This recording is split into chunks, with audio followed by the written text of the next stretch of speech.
Chemistry 27। तो बच्चों, आज मैं आपके साथ इस वीडियो में ग्राफ्स डिस्कस करने वाली हूँ जो 12th स्टैंडर्ड के सारे चैप्टर के ग्राफ हैं, जो कि एक सिंगल वीडियो में आपको बहुत ईजिली समझ में आ जाएंगे।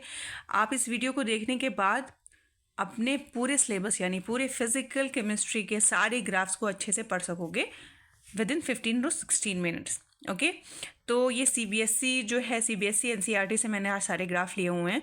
तो चलिए हम शुरू करते हैं, देखते हैं कि हमारा पहला ग्राफ किस चैप्टर, जो हमारा फर्स्ट चैप्टर है सॉल्यूशन, उससे है। ठीक है, अब मैं आपको ग्राफ डिस्क्राइब करूँगी, तो आप अपने एक नोटबुक लेके पेन डाउन करते जाइए जो इंपॉर्टेंट टर्म्स हैं उसके, और ईजिली आप याद कर सकते हैं उसको। Hello everyone, welcome back. तो बच्चों, जो हमारा पहला चैप्टर है सॉल्यूशन, उसमें हेनरीज लॉ में जो आपका ग्राफ दिया हुआ है, ये ग्राफ जो है रिलेशनशिप बताता है पार्शियल प्रेशर और मोल फ्रैक्शन के बीच में। तो सबसे पहले हेनरीज लॉ पता होना चाहिए। हेनरीज लॉ क्या होता है? तो हेनरीज लॉ के अकॉर्डिंग किसी भी गैस का अगर आप पार्शियल प्रेशर इंक्रीज करते हैं तो उस गैस की सॉल्युबिलिटी किसी भी सॉल्यूशन में इंक्रीज होती है। That means partial pressure is directly proportional to the mole fraction. यहाँ पे जो काई है वो मोल फ्रैक्शन है, पी जो है आपका पार्शियल प्रेशर है, और ये जो के एच है वो हेनरीज कांस्टेंट है। तो जब हम इसका ग्राफ प्लॉट करते हैं तो हमको एक पॉजिटिव स्लोप मिलता है, और ये स्लोप मेंशन क्या कर रहा है? के एच को मेंशन कर रहा है। तो हम यहाँ पे पीपी एंड काई यानी कि पार्शियल प्रेशर और मोल फ्रैक्शन में जो रिलेशन है वो डायरेक्ट रिलेशन है। जब आप इसको इंक्रीज करेंगे तो ये भी इंक्रीज होगा, और जिससे कि सॉल्युबिलिटी इंक्रीज होती है। तो यहाँ पे हमने पार्शियल प्रेशर HCl गैस का लिया हुआ है जो कि इंक्रीज हो रहा है किसमें? साइक्लोहेक्सेन में जो है मोल फ्रैक्शन HCl के इंक्रीज हो रहे हैं। तो इस तरह से ये ग्राफ आपको एक पॉजिटिव स्लोप देगा। अब हमारा जो दूसरा जो ग्राफ होगा वो अब हमारा दूसरा ग्राफ जो है वो राउल्ट्स लॉ से है। अब राउल्ट्स लॉ में जो है जो ग्राफ है ये ग्राफ है, मेरी पूरी डिटेल वीडियो है, आप देख सकते हैं मेरे यूट्यूब चैनल पर, और बहुत ईजिली ये अवेलेबल है। तो हम यहाँ पर देखेंगे कि ये जो पहला ग्राफ है इसमें दो कंडीशन है। सबसे पहली कंडीशन हम वोलेटाइल, जहाँ पे वो दो वोलेटाइल लिक्विड्स होंगे उनके बीच में हम पार्शियल प्रेशर और मोल फ्रैक्शन के बीच में हम रिलेशनशिप जनरेट करते हैं और देखते हैं कि किस तरह का ग्राफ प्लॉट होता है। तो ये जो लॉ है उसके according P1 directly proportional to Chi1 and P2 is directly proportional to Chi2। अब Chi1 Chi2 है वो मोल फ्रैक्शन है। Chi1 और Chi2 यहाँ पे हम दो कंपोनेंट की बात कर रहे हैं, इसलिए यहाँ पे दो कंपोनेंट का, यानी कंपोनेंट फर्स्ट का मोल फ्रैक्शन, कंपोनेंट टू का मोल फ्रैक्शन, कंपोनेंट 1 का पार्शियल प्रेशर और कंपोनेंट 2 का पार्शियल प्रेशर। ओके, अब यहाँ पर P1 is equal to P naught Chi1, P2 is equal to P naught Chi2। अब यहाँ पे P नॉट और P1 और Chi2 ये क्या है? Vapour pressure of pure component है जिसमें कोई भी मिक्सिंग नहीं है अभी। ठीक है, वो हमने, अगर हमको P टोटल निकालना है तो P1 प्लस P2। अब चलिए, अब यहाँ पे आते हैं ग्राफ के बारे में, ग्राफ की बात करते हैं। तो देखिए यहाँ पर ये आपका एक एक्सिस और एक वाई एक्सिस होती है ग्राफ में, हमें पता है। तो मोल फ्रैक्शन हमने इस एक्सिस पे दिया हुआ है और पार्शियल प्रेशर हम जो वेपर प्रेशर है और यहाँ पर हमने दिया हुआ है इस एक्सिस पर। ठीक है, ये आपकी एक्स और वाई दो एक्सिस हैं। अब यहाँ पर अगर कंपोनेंट 1 का हमारे पास गिवन है मोल फ्रैक्शन, तो जब आप मोल फ्रैक्शन Chi1 है और Chi1 की वैल्यू आपके पास 1 है, और जब आप इसको इधर से इधर लाकर डिक्रीज करते हैं यानी कि घटाते चले जाते हैं, तो जो इसका प्योर कंपोनेंट की जो वैल्यू है वेपर प्रेशर की, वो भी डिक्रीज होकर 0 हो जाती है। और जब ये 0 से इंक्रीज होकर 1 पे जाता है तो वो क्या होती है? इंक्रीज होकर P2 हो जाती है। यानी कि जब Chi1 होगा तो टोटल जो आपका पार्शियल प्रेशर है P1 is equal to P naught 1 के हो जाएगा, और जब Chi2 आपका यानी कि मोल फ्रैक्शन की वैल्यू Chi2 होगी, जब सेकेंड कंपोनेंट इंक्रीज करेगा तो आपकी वैल्यू जो है वो गिवन इस तरह से P2 is equal to P naught 2 हो जाएगी। तो इस तरह से इसमें हम किसी भी पॉइंट पर अगर आपको P टोटल निकालना हो तो P1 प्लस P2 के जरिए से हम निकाल सकते हैं। तो ये हमने वोलेटाइल लिक्विड की बात करी। अब हम नॉन वोलेटाइल लिक्विड की बात करेंगे। अब हम बात करेंगे नॉन वोलेटाइल सोल्यूट इन अ वोलेटाइल सॉल्वेंट। इसके बीच में कैसा ग्राफ बनता है? देखिए यहाँ पे ये जो कंडीशन है, इसमें जो वेपर प्रेशर होता है वो सॉल्वेंट के ऊपर डिपेंड करता है। ठीक है, अब यहाँ पे हमने PS लिया हुआ है, यानी कि ये जो प्रेशर वेपर, जो यहाँ पे हम वेपर प्रेशर की बात कर रहे हैं, पार्शियल प्रेशर की बात कर रहे हैं, वो किसकी है? सॉल्वेंट की बात कर रहे हैं। PS is equal to P naught into Chi1। P naught 1 जो है आपका प्योर जो है vapour pressure of pure component है, यानी कि प्योर सॉल्वेंट का है, और Chi1 आपका मोल फ्रैक्शन है। अब यहाँ पर ये बात बता रहे हैं कि जब वेपर प्रेशर आपने लिया हुआ है और मोल फ्रैक्शन लिया हुआ है, आप कंडीशन ये होती है कि जैसे हम इसके अंदर नॉन वोलेटाइल सोल्यूट ऐड करते हैं तो मोल फ्रैक्शन क्या होता है, डिक्रीज होता है और वेपर प्रेशर भी डिक्रीज होता है। अभी इसके अंदर हमने कुछ भी ऐड नहीं किया है, तो जब कुछ भी नहीं ऐड होता है तब इसकी वैल्यू क्या होती है, P0 1 के बराबर होती है। और जैसे जैसे आप इसके अंदर नॉन वोलेटाइल सोल्यूट ऐड करते चले जाएंगे तो मोल फ्रैक्शन क्या होगा, सॉल्वेंट का डिक्रीज होगा और इसका वेपर प्रेशर भी डिक्रीज हो जाएगा। तो इस तरह से ये दोनों ग्राफ होप्सो आपको समझ में आए हो। तो नेक्स्ट अब हम बात करेंगे नॉन आइडियल सॉल्यूशन के ग्राफ की। याद रखिएगा कि जो नॉन आइडियल सॉल्यूशन होते हैं वो राउट्स लॉ को फॉलो नहीं करते हैं। तो जो आइडियल सॉल्यूशन किसे कहते हैं, जो राउट्स लॉ को मानते हैं। तो नॉन आइडियल सॉल्यूशन में डेविएशन आता है, ठीक है। वो डेविएशन पॉजिटिव हो सकता है या निगेटिव हो सकता है। तो चलिए अब हम यहाँ पे पॉजिटिव डेविएशन की बात करते हैं। देखिए पॉजिटिव डेविएशन में जो वेपर प्रेशर होता है किसी भी सॉल्यूशन का वो एक्सपेक्टेड वैल्यू से ज़्यादा आता है। तो इसमें हमको ऐसा ग्राफ मिलता है। तो पहले हम इसको समझेंगे। जैसे कि हमें पता है कि हम यहाँ पर देख रहे हैं कि यहाँ पे जो एक्सपेक्टेड वैल्यू है ये आनी चाहिए कंपोनेंट P1 की, ठीक है। लेकिन यहाँ पर जो एक्सपेक्टेड वैल्यू है P1 यानी कि वेपर प्रेशर जो है इसका, वो P1 आने के बजाय एक्सपेक्टेड वैल्यू से ज़्यादा आ जा रहा है। उसी तरह से P2 का भी ज़्यादा आ जा रहा है। तो P1 जो है वो ग्रेटर देन P0 1 के है इंटू Chi1। तो यानी कि जो एक्सपेक्टेड वैल्यू है उससे ज़्यादा आ रहा है। इसी तरह से जो P2 कंपोनेंट 2 है उसकी भी वैल्यू जो है P2 नॉट 2 के भी से ज़्यादा आ जा रही है। तो इस वजह से हमको जो ग्राफ यहाँ पे मिल रहा है वो ग्राफ वो इस तरह से प्लॉट होगा, ठीक है। अब यहाँ पे अगर आप टोटल ओवरऑल सॉल्यूशन, जो ओवरऑल सॉल्यूशन का वेपर प्रेशर देखेंगे तो वो टोटल ओवरऑल सॉल्यूशन का वेपर प्रेशर एक्सपेक्टेड वैल्यू से ग्रेटर आता है। तो ये इस तरह के डेविएशन को हम कहते हैं पॉजिटिव डेविएशन। नेक्स्ट ग्राफ में हम देखेंगे कि नेगेटिव डेविएशन हो रहा है, यानी कि सिंपल है। जहाँ वेपर प्रेशर और मोल फ्रैक्शन के बीच में हमने रिलेशनशिप जनरेट किया और हमने ग्राफ देखा तो यहाँ पे क्या हो रहा है कि कंपोनेंट P1 की जो वैल्यू आनी चाहिए ये उससे क्या हो जा रही है, लेस हो जा रही है, ठीक है। तो यहाँ पे वैल्यू जहाँ पे डेविएट कर रही है नेगेटिवली तो वो नेगेटिव डेविएशन का ग्राफ दे रहा है, और जहाँ पे पॉजिटिवली कर रही है वहाँ पे वो पॉजिटिव ग्राफ दे रहा है। तो ये बहुत ईजी है अंडरस्टैंडिंग के लिए। बस आपको जब आप इससे पहले वाले ग्राफ को अगर आप अच्छे से पढ़ लेंगे तो आपको ये ग्राफ समझना बहुत आसान होगा। ओके बच्चों, जो हमारा नेक्स्ट ग्राफ है वो एलिवेशन इन बॉइलिंग पॉइंट के लिए है। तो यहाँ पे हमने बॉइलिंग पॉइंट में एलिवेशन के ऊपर एक ग्राफ प्लॉट किया है। पहले हमें पता होना चाहिए कि बॉइलिंग पॉइंट क्या है। बॉइलिंग पॉइंट देखिए वो टेम्परेचर होता है जब भी कोई भी चीज़ को आप हीट करते हो, किसी भी कंपोनेंट को, तो उसका वेपर प्रेशर इंक्रीज होकर एक ऐसी कंडीशन में पहुंचता है कि वो 1 एटमॉस्फेरिक प्रेशर की इक्वल हो जाता है और वहाँ पे वो चीज़ बॉयल होती है, ठीक है। हमने एक्स एंड वाई एक्सिस पे चीज़ें यहाँ पे शो करी हुई हैं। यहाँ पे टेम्परेचर केल्विन में है, यहाँ वेपर प्रेशर है। अभी जब आप इसका टेम्परेचर इंक्रीज कर रहे हो टीबी, ठीक है, तो ये इंक्रीज होने के बाद क्या हो रहा है कि वेपर प्रेशर भी इंक्रीज हो रहा है और एक कंडीशन ऐसी रीच आउट होगी कि सॉल्वेंट जो है उसका वेपर प्रेशर वो इक्वल हो जाएगा 1 एटमॉस्फेरिक प्रेशर के और वो चीज़ बॉयल हो जाएगी। तो ये आप इसका बॉइलिंग पॉइंट हो गया, ठीक है। हमने इसको बॉइलिंग पॉइंट TB0 से शो कर दिया। अब यहाँ पे हमने ये दिखाया कि अगर हम इस सॉल्वेंट के अंदर एक नॉन वोलेटाइल सॉल्यूट मिला देते हैं, नॉन वोलेटाइल सॉल्यूट मिलाने के बाद क्या होता है कि इसका वेपर प्रेशर डिक्रीज हो जाता है। आप इसको कंटिन्यूस हीट करेंगे तो फिर से ये एक ऐसे पॉइंट पर रीच आउट होगा, एक ऐसे टेम्परेचर पर कि ये 1 एटमॉस्फेरिक के इक्वल होगा और ये बॉइलिंग पॉइंट ऑफ सोल्यूशन कहलाएगा, ठीक है। हम इसका डिफरेंस निकालते हैं हम इन दोनों का, TB0 और TB के लिए डेल्टा TB। तो delta TB is equal to TB minus TB0। तो delta TB is equal to, जो डेल्टा TB की वैल्यू होती है KB इंटू M, जो KB क्या है यहाँ पे मोलल एलिवेशन कांस्टेंट है और M क्या है, मोलैलिटी है। तो ये एलिवेशन इन बॉइलिंग पॉइंट ये कॉलिगेटिव प्रॉपर्टी है, इसके बारे में आपने पढ़ा भी होगा। तो ये एक इम्पॉर्टेंट ग्राफ है और ये ईजी टू अंडरस्टैंड है, ठीक है। अब हम नेक्स्ट ग्राफ को देखते हैं। ओके बच्चों, जो हमारा अब नेक्स्ट ग्राफ है वो ग्राफ क्या है, डिप्रेशन इन फ्रीजिंग पॉइंट में। ये भी एक कॉलिगेटिव प्रॉपर्टी होती है। चलिए हम देखते हैं कि हम फ्रोजन सॉल्वेंट को अगर लेते हैं तो उसमें क्या डिप्रेशन आता है, उसकी फ्रीजिंग पॉइंट में क्या चेंज आता है।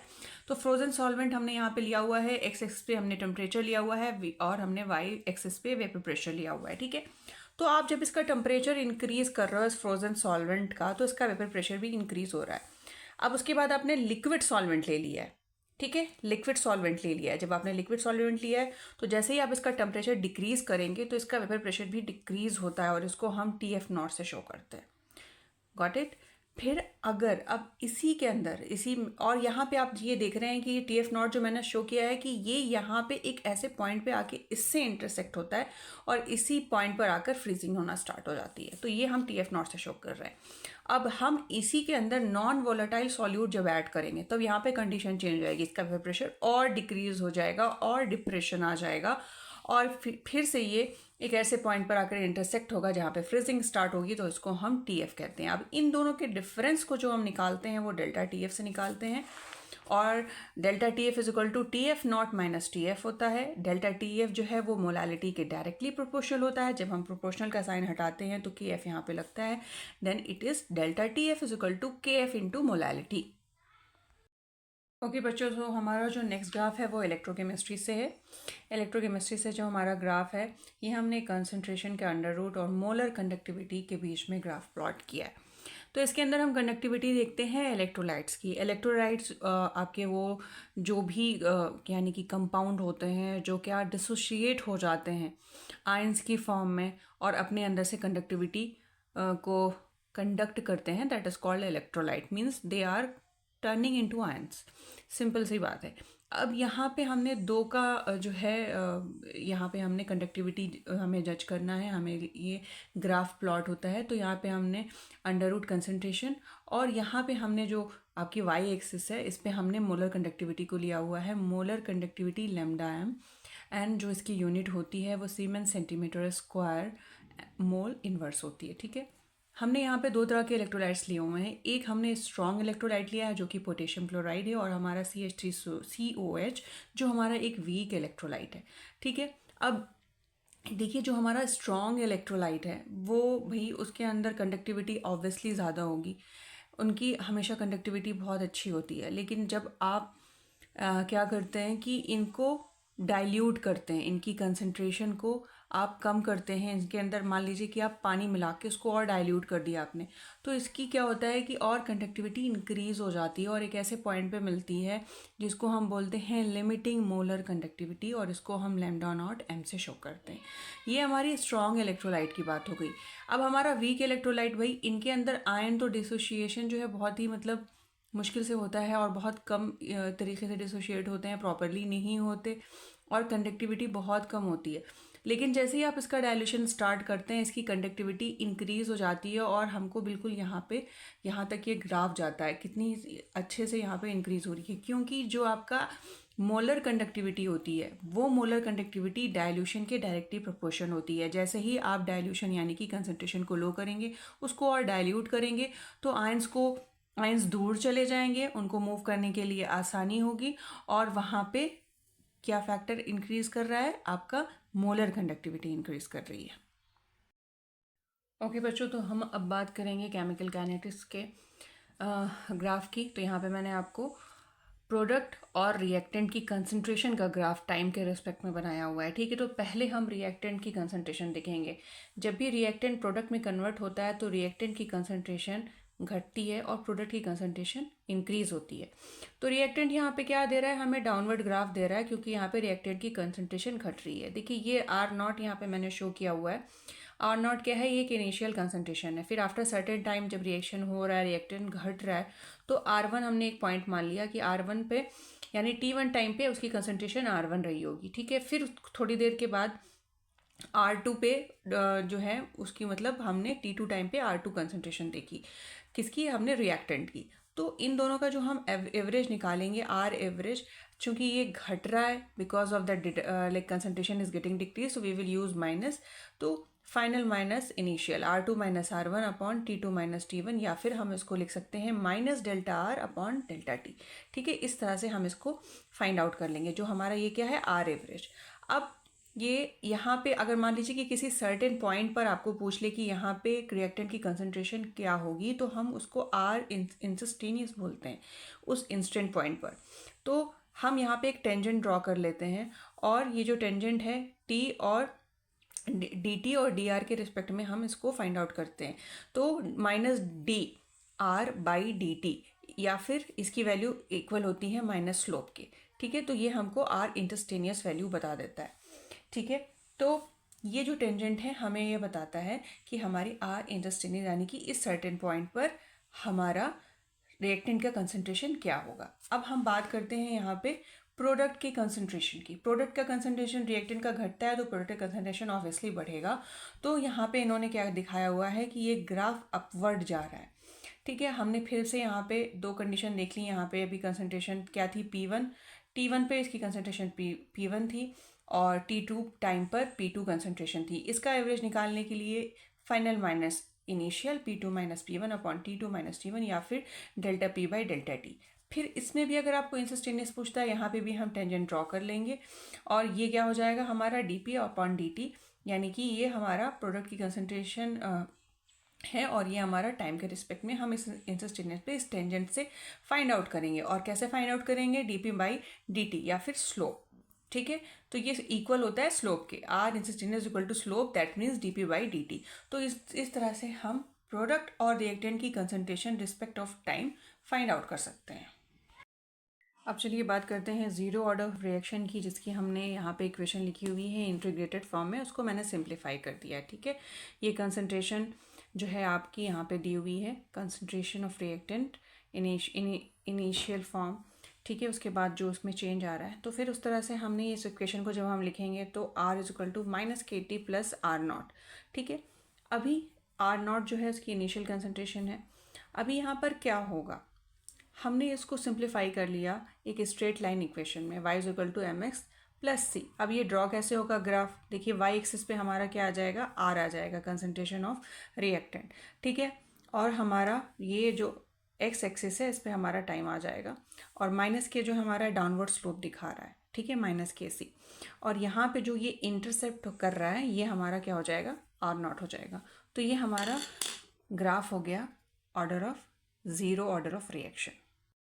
ओके बच्चों, तो अब हमारा जो नेक्स्ट ग्राफ है वो फर्स्ट ऑर्डर के लिए है, जिसमें हम रिएक्टेंट और प्रोडक्ट दोनों की बात करेंगे। तो सबसे पहले हम रिएक्टेंट के बारे में बात करते हैं। तो जो हमारी इंटीग्रेटेड वैल्यू होती है फर्स्ट ऑर्डर के लिए, वो हमारी होती है log of R is equal to minus k upon 2.303 into t plus log R0। Okay, log of R0। तो हम इसको फिर से इस फॉर्म में लिख लेंगे। हमारा जो एक इक्वेशन मेथड है, हम y is equal to mx plus c के हिसाब से लिख लेंगे। तो हमारे y एक्सिस पे क्या आ जाएगा, हमारा लॉग ऑफ।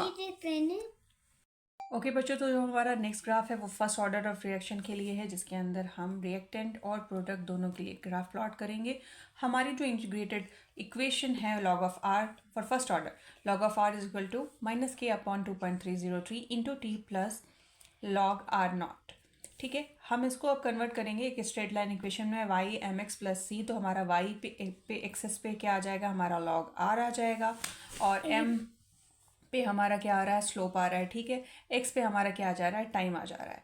तो यहाँ पे ये जो स्लोप है ये स्लोप डाउनवर्ड जा रहा है क्योंकि ये रिएक्टेंट है। तो इस वजह से ये स्लोप की जो वैल्यू है वो निगेटिव है, क्योंकि यहाँ माइनस के अपॉन 2.303 है।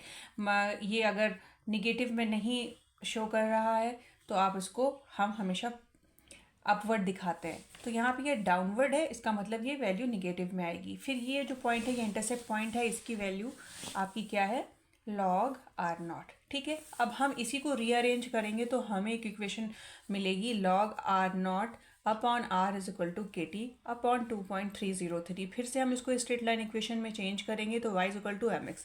m किसके लिए आएगा, आपका स्लोप के लिए आएगा, और x एक्सिस पे आपका क्या आ रहा है, टाइम आ रहा है।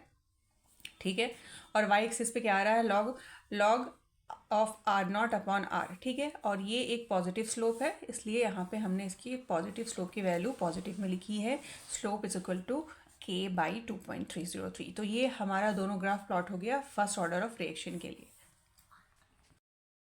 ओके बच्चों, तो नेक्स्ट हम बात करेंगे एक्टिवेशन एनर्जी के ग्राफ की। एक्टिवेशन एनर्जी आप नाम से ही इसको अंडरस्टूड कर सकते हैं कि एक्टिवेशन एनर्जी क्या चीज़ होती है, यानी कि एक्टिव करने के लिए एनर्जी। तो जब भी कोई रिएक्शन होता है तो उसमें दो टाइप के रिएक्शन मैक्सिमम, हमने इस चीज़ को बहुत मर्तबा पढ़ा होगा और ये हम जानते हैं कि दो तरीके से एनर्जी का फॉर्म जो है वो कन्वर्ट होता है, एक एंडोथर्मिक के फॉर्म में, एक एक्सोथर्मिक के फॉर्म में। तो एंडोथर्मिक का मतलब होता है कि किसी भी रिएक्शन के अंदर एनर्जी एब्जॉर्ब होती है। ठीक है, तो यहाँ पे डेल्टा एच की वैल्यू पॉजिटिव होती है क्योंकि इसमें रिएक्शन में एनर्जी एब्जॉर्ब हो रही है। ठीक है, अब यहाँ पे देखिए रिएक्शन कोऑर्डिनेट हमारा एक्स एक्सिस पे है, वाई एक्सिस पे पोटेंशियल एनर्जी है। रिएक्शन कोऑर्डिनेट मतलब इस डायरेक्शन में हमारी रिएक्शन जा रही है। ये हमारा रिएक्टेंट है। अब भाई इसको प्रोडक्ट में कन्वर्ट होने के लिए, एक्टिव होने के लिए कुछ मिनिमम अमाउंट ऑफ एनर्जी की ज़रूरत होती है। ये मिनिमम अमाउंट ऑफ एनर्जी ये एब्जॉर्ब करता है और ये एक एक्टिवेटेड कॉम्प्लेक्स में बन जाता है। और इस एक्टिवेटेड कॉम्प्लेक्स को हम थ्रेश होल्ड, मतलब इस पॉइंट पर जो एनर्जी ये गेन करता है इसको हम थ्रेश होल्ड एनर्जी कहते हैं। और उसके बाद ये प्रोडक्ट में कन्वर्ट हो जाता है। ठीक है, तो ये यहाँ से यहाँ तक का जो इसका डिफरेंस है, यानी कि कुछ अपनी एनर्जी रही होगी, कुछ एनर्जी इसने एब्जॉर्ब करी, तो उसको हम क्या बोलते हैं, एक्टिवेशन एनर्जी ई है। ठीक है, फिर ये जब प्रोडक्ट में कन्वर्ट हुआ, प्रोडक्ट में कन्वर्ट होने के बाद जो इसका एनर्जी डिफरेंस आएगा उसको हम डेल्टा एच, यानी जितनी एनर्जी इसने एब्जॉर्ब करी है उसको हम डेल्टा एच के फॉर्म में लिखेंगे, जो कि पॉजिटिव आता है। फिर उसी तरह से हम एक्सोथर्मिक के लिए लेते हैं। एक्सोथर्मिक में क्या होता है कि हमारी पोटेंशियल एनर्जी भी यहाँ पे वाई एक्सिस पे है, इसमें रिएक्शन कोऑर्डिनेट हमने से एक्स एक्सिस पे लिया हुआ है। प्रोडक्ट की अपनी कुछ एनर्जी है, एक्टिवेटेड कॉम्प्लेक्स बनाने के लिए उसने एनर्जी को अब्जॉर्ब किया। अब आप यहाँ पे देख रहे हैं कि यहाँ पे रिएक्टेंट की एनर्जी ज़्यादा थी, लेकिन जब ये प्रोडक्ट बना तो प्रोडक्ट बनने के बाद इसकी एनर्जी कुछ रिलीज़ हो गई।